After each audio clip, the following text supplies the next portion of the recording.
बिस्मिल्लाहिर्रहमानिर्रहीम। अस्सलाम वालेकुम नाजरीन, मैं हूं जमशेद अंसारी। नाजरीन आज 12 नवंबर 2020 है और नाजरीन आज की इस वीडियो में हम डिस्कस करेंगे कि नून लीग के 8 सीनियर रहनुमाओं ने नवाज शरीफ के खुद साख्ता मज़ाहमती बयानिए का बोझ न उठाने का फैसला कर लिया है। नाजरीन नून लीग के इन 8 सीनियर रहनुमाओं ने अंदरूने खाना मरियम नवाज को पैगाम कन्वे कर दिया है कि अब हम मजीद नवाज शरीफ के मज़ाहमती बयानिए का बोझ उठाने के मुतहम्मिल नहीं हो सकते। नाजरीन नून लीग के इन 8 सीनियर रहनुमाओं के हवाले से खबर की तस्दीक मैंने अपने जराए से की है, अपने जराए से इसको कंफर्म किया है। और इसके अलावा नाजरीन पाकिस्तान की सहाफत में चंद ऐसे कालम निगार मौजूद हैं जिन्होंने गुज़श्ता 2-3 दहाइयों में अपने कलम के जरिए शरीफ खानदान की बहुत खिदमत की है। नाजरीन एक बात याद दिलाता चलूं कि नून लीग के सर्कल्स में शरीफ खानदान में इन कालम निगारों की बहुत ज्यादा वक़्त और हैसियत है और इन्हीं के जरिए आप लोगों ने तसलसल के साथ मुशाहिदा किया होगा कि वो अपने बयानिए की तशहीर करते हैं, प्रोमोट करते हैं और नवाज शरीफ की जबान से जो एक एक लफ्ज निकलता है उसकी वजाहत और तशरीह भी वो इन कालम निगारों के जरिए कराते हैं। तो नाजरीन उन कालम निगारों के कालम के मंदरजात में आप लोगों की खिदमत में पेश करूंगा और इसके अलावा जैसा कि मैंने अर्ज किया कि उन नामों की तस्दीक मैंने अपने जराए से भी की है। नाजरीन तो खबर यह है कि ख्वाजा आसिफ, खुर्रम दस्तगीर, राना तनवीर, साद रफीक, अयास सादिक, सलमान रफीक, ये 6 नाम हो गए और 2 नाम और हैं। इन 8 लोगों ने फैसला किया है कि अब मजीद हम इस बयानिए के साथ नहीं चल सकते। इन लोगों ने मुशावरती ग्रुप के इजलास में जो मुनअकिद हुआ मरियम नवाज साहबा की सरबराही में, इन लोगों ने शदीद तरीन तहफ़्फ़ुज़ात जाहिर किए कि नवाज शरीफ अपने बयानिए के जरिए टकराव और तसादुम की सूरत हाल और कैफियत मुल्क में पैदा करना चाहते हैं और हम अपने हलकों में जो है मसाइल से दो चार हो रहे हैं और हमारे अपने हलके की आवाम जो है वो strong and bitter resistance show कर रहे हैं नवाज शरीफ के इस बयानिए के हवाले से। बल्कि नाजरीन नवाज शरीफ साहब के रिश्तेदार हैं खुर्रम दस्तगीर साहब, उन्होंने अपने एक करीबी दोस्त को यहां तक कहा है कि नवाज शरीफ साहब जो है रिश्तेदारी में अब मुझे मरवाएंगे, यानी इस बयानिए के जरिए जो है ना वो मुझे मरवाएंगे। मैं अंदरूने खाना जो है इस बयानिए का साथ नहीं देना चाहता और नवाज शरीफ साहब जो है ना बार बार मेरे कंधों पे, मेरे कमजोर और नातवा कंधों पे ये बोझ डाल देते हैं। नाज़रीन आप लोगों के इल्म में है कि साद रफीक अल मारूफ लोहे के चन्नों वाला, ठीक है, इन्होंने एक फिक्रा कहा था ना कि हम लोहे के चन्ने हैं, हमें चबाओगे तो आपके दांत जो है वो टूट जाएंगे। तो बात यह है कि इसी साद रफीक ने सितंबर 2007 में जब नवाज शरीफ जिला वतनी की मुद्दत खत्म करने से पहले मुल्क वापस आ रहे थे तो साद रफीक ने पुलिस स्टेशन बाकायदा फोन किए थे कि आप मुझे गिरफ्तार करने, ऐसा ना हो कि नवाज शरीफ को वो उतरने ना दें और मामलात खराब हो जाएं, तसादुम किसी कैफियत पैदा हो जाए तो आप मुझे गिरफ्तार कर लें, मैं बहाना बना लूंगा कि जी मुझे तो पुलिस ने गिरफ्तार कर लिया था। तो ये बहरहाल हालात हैं। सुहेल वड़ाइच साहब ने भी इस हवाले से कालम लिखा है और वो कहते हैं कि इन 6-7 लोगों ने बाकायदा मशावरती ग्रुप के इजलास में तहफ़्फ़ुज़ात का इजहार किया और ये इंदिया दिया कि नवाज शरीफ से बात की जाए कि कोई और रास्ता निकालें, ये जिस रास्ते पे आप चल रहे हैं ये काबिल अमल नहीं है।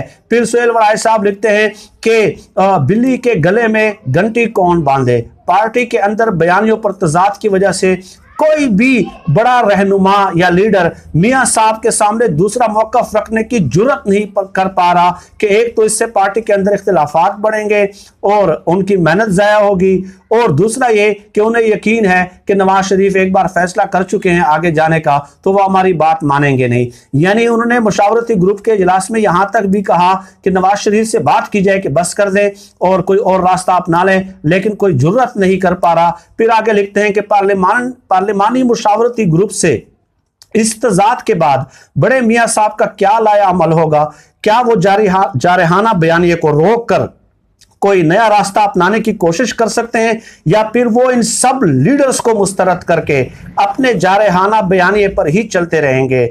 बड़े मियां साहब को जायज तौर पर यह मान है कि वोट बैंक बड़े मियां साहब के साथ है, लेकिन अपनी पार्टी के अंदर इन बड़े लीडर्स की राय को यकसर मुस्तरद करना भी उनके लिए काफी मुश्किल होगा। अब ऐसे कॉलम के जरिए सुहेल वड़ाइच की खिदमत हासिल की जाती है और नवाज शरीफ को जो है ना पैगाम पहुंचाया जाता है। चूंकि सुहेल वड़ाइच ने अपने कॉलम में लिख लिया कि ये जो 6-7 बड़े नाम हैं वो नवाज शरीफ से बराह रास्त डायरेक्टली ये बात करने की जुर्रत नहीं रखते, इसलिए उन्हीं लोगों ने जो है ना सुहेल वड़ाइच की खिदमत हासिल कर ली और नवाज शरीफ तक बयान पहुंचा दिया कि भाई ये हालात बन रहे हैं, ठीक है, और ये लोग आपसे भागने की तैयारियों में हैं, भागने तक की तैयारियों में हैं, ये भी मैं आपको बता दूं, ठीक है। तो इसलिए जो है ना आप ही अपनी अदाओं पे जरा गौर करें। तो ये खबर थी नाजरीन। और इसके अलावा नाजरीन ये भी है कि पीपल्स पार्टी ने एक और फैसला किया है। Army chief general Qamar Javed Bajwa साहब ने जो एक इंक्वायरी रिपोर्ट पब्लिक की है जिसमें मरियम नवाज साहिबा ने एक मनगढ़ंत इल्जाम लगाया था कि कुछ इदारों के सरबराहों ने या कुछ इदारों के लोगों ने जो है ना जिम्मेदारों ने मेरे होटल में, जिस होटल में वो मुकीम थी, उसके कमरे का दरवाजा तोड़ा है। तो आर्मी चीफ ने वो रिपोर्ट पब्लिक कर दी है और ज्यादातर हलकों की तरफ से जो है उसका वेलकम किया जा रहा है, खैर मकदम किया जा रहा है। तो पीपल्स पार्टी ने यह फैसला किया कि नून लीग अगर इस रिपोर्ट को पीडीएम के इजलास में पेश करेगी तो हम उसका भरपूर मुखालफत करेंगे, उसकी, ठीक है, रेजिस्टेंस करेंगे, क्योंकि पीपल्स पार्टी समेत तमाम पार्टियों ने उसे वेलकम किया है और खैर मकदम किया है। अब नून लीग को तकलीफ नाजरीन ये है कि ये जो रिपोर्ट पब्लिक हुई है, हम किसी ना किसी तरह जो दीगर पार्टियां हैं उनके भी ताल्लुकात जो है वो एस्टेब्लिशमेंट के साथ खराब कर दें, ठीक है, और जो उनके राब्ते बहाल हुए हैं वो राब्ते हम मुनक़ते कर दें, डिस्कनेक्ट कर दें। हालांकि fact of the matter is that कि आर्मी चीफ ने उस वाक़े की तहकीकात सिर्फ इसलिए की कि उन्हें अपने इदारे की जो इंटेग्रिटी थी वो ज्यादा अजीज थी, उसका डिसिप्लिन जो है वो ज्यादा अजीज था, और उन्होंने अपने इदारे की इंटेग्रिटी और डिसिप्लिन को मेंटेन करना था, ठीक है। इसलिए पाक फौज पे पूरी दुनिया भी एतबार करती है और हम भी एतबार करते हैं, और पाकिस्तान का वो वाहिद इदारा है जिसे आप पूरी दुनिया के सामने बतौर मिसाल पेश कर सकते हैं कि हमारे मुल्क में ये भी एक इदारा है जिसका डिसिप्लिन जो है वो शानदार है और मिसाली है। लेकिन इन लोगों ने आर्मी चीफ के उस इंक्वायरी या बिलावल भुट्टो जरदारी को जब फोन किया था आर्मी चीफ ने, उसके गलत माने जो है वो अखज कर लिए हैं। ये खुद एक दूसरे से इस कदर खौफजदा है चूंकि कि आर्मी चीफ का राब्ता हुआ है, तहकीकात की यकीन दहानी कराई है, तो फिर तो ऐसा ना हो कि ये रियायत लेने में हमसे जो है ना आगे निकल जाएं, सबकत हासिल कर जाएं। तो ये इन लोगों के दिमाग में और फतूर है, इसलिए तो मैं कहता हूं ना कि ये लोग इनकलाबी और नजरियाती कभी नहीं बन सकते। लेकिन खैर अब नून लीग सोच रही है कि किसी तरीके से पीडीएम के इजलास में हम ये उठा लें कि जी ये तहकीकात सही नहीं हुई, तो ताकि वो दूसरी पार्टियों का जो सिर्फ फोन पे ही राब्ता है वो भी इन लोगों से जो है ना बर्दाश्त नहीं हो रहा कि हमसे पहले ये रियायत लेने में कैसे कामयाब हो सकते हैं। और दूसरी खबर यह है नाज़रीन कि मौलाना फजलुर रहमान साहब सीट एडजस्टमेंट चाह रहे थे, इंतखाबी इत्तेहाद चाह रहे थे गिलगित बल्तिस्तान में नून लीग के साथ।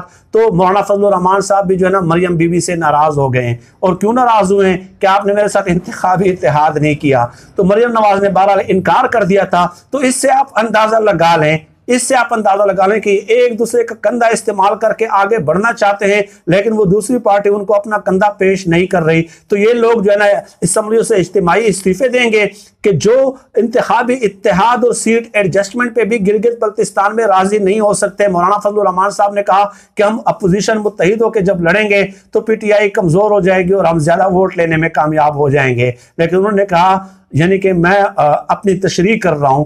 उन्होंने इनकार इस तरह किया कि मौलाना साहब अब पूरे हलवे की देग आप अकेले तो मत का है ना, यही उनका मतलब था ना। तो ये इनके अंदरूनी तोड़ फोड़ है और तजादात है नाजरीन, जो इनकी कामयाबी के रास्ते में रुकावट हैं। और अब इन लोगों के दरमियान ये कोशिश जारी है कि कौन जो है पहले रियायतें, डील और एनआरओ लेने में कामयाब हो सकता है। जो भी पार्टी पहले डील, एनआरओ या रियायत लेने में कामयाब हो जाएगी तो वो इनकलाबी पार्टी कहलाएगी पाकिस्तान की। आज के लिए नाजरीन इतना ही। पाकिस्तान जिंदाबाद। अल्लाह हाफिज।